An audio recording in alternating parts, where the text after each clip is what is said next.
In this video, we'll discuss about compartment syndrome. So basically, what does compartment syndrome mean? It means that it is a basically it is a painful condition which occurs due to the increased pressure of the compartments due to some leading to internal bleeding, and as such conditions, we'll discuss them further. So first of all, what do I even mean by a compartment?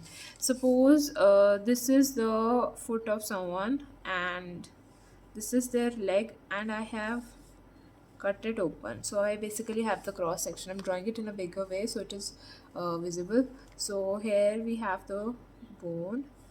Now this muscle and this muscle. Okay.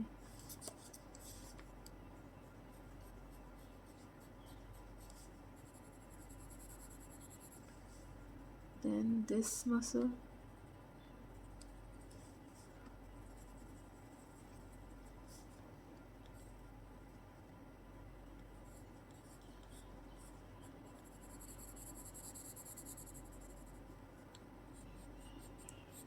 Okay. So this forms the anterior compartment. This forms the lateral compartment.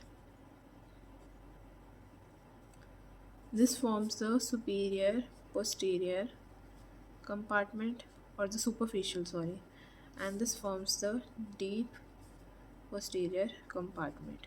So basically, in normal terms, I will say that there is increase in the pressure of the compartment of muscles.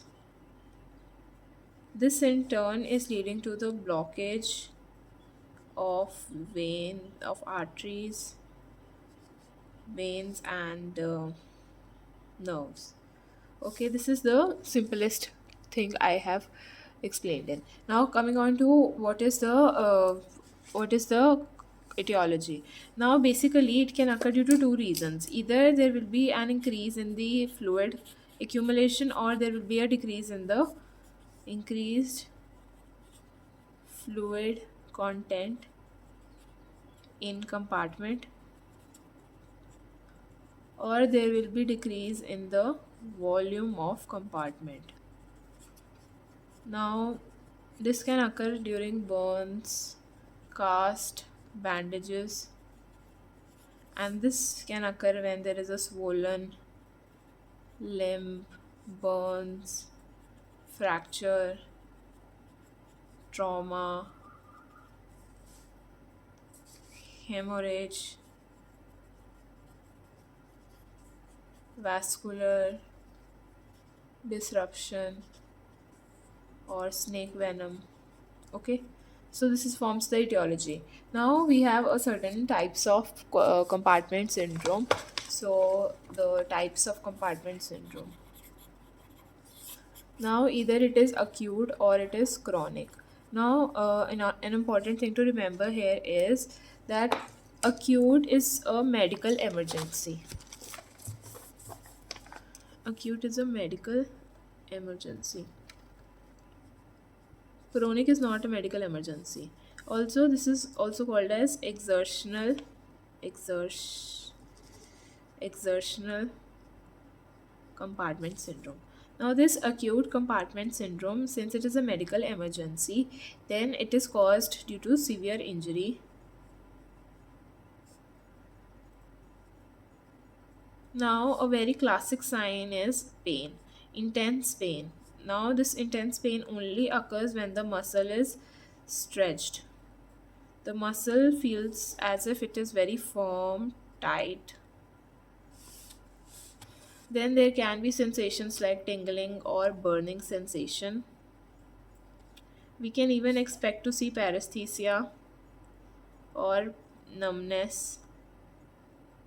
These can be seen in the late signs, and they indicate that the patient is progressing towards the chronic stage. Okay, so they indicate the chronic nature of tissue injury. Now this is basically happening only when the muscle is being worked on, so it usually leads to athletic cramps. Now it causes pain, but that pain subsides when the activity is stopped. Now Now, the tissue survival rate. In case of muscles, if it is around 3 to 4 hours, then there will be changes that will be reversible.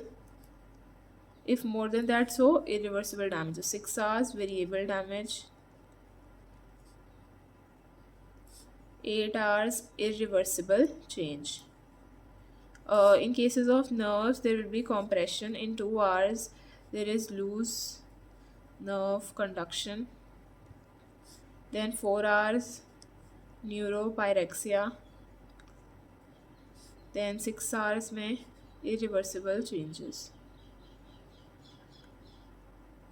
If there is delayed diagnosis according to the cause, then there can be premature or sensory or motor deficit, contractures, infection, amputation, and all. Now, this I have covered the types, and we have even drawn the diagram. Now, coming on to the pathophysiology. In pathophysiology, what you will see is we will see first of all ischemia. So, ischemia basically comes from reduced blood flow.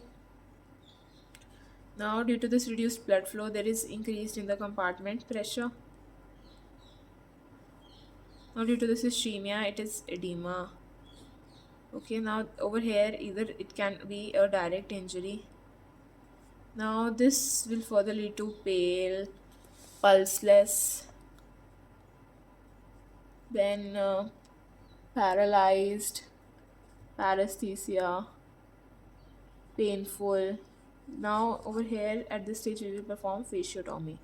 Okay, now an important thing to remember, the criteria for performing fasciotomy is that if the catheter is placed in the muscle area, so if the pressure is more than 30 mm of Hg. Now, if the pressure is more than 30 mm of Hg, 30 mm of Hg, and there are positive constitutional symptoms, then we will perform fasciotomy. Now, in case of fasciotomy, there are basically two incisions that are made, longitudinal incisions in skin, fat, and fascia. Then what we see is this muscle, they will be seen as bulging out. Now, in lower limb, there occurs decompression. Now, if it has happened that the injury, several days have happened since injury. So what we do is we do not perform late fasciotomy, because in that case the late muscle, the dead muscles, they produce myoglobin, and they will be suddenly released in the blood, so it will lead to myoglobinuria, then glomerular blockage, also then renal function or renal failure will happen. So first of all, it is safe to amputate the limb once viable and non-viable tissues have been demarcated. So this completes the compartment syndrome. Thanks for watching.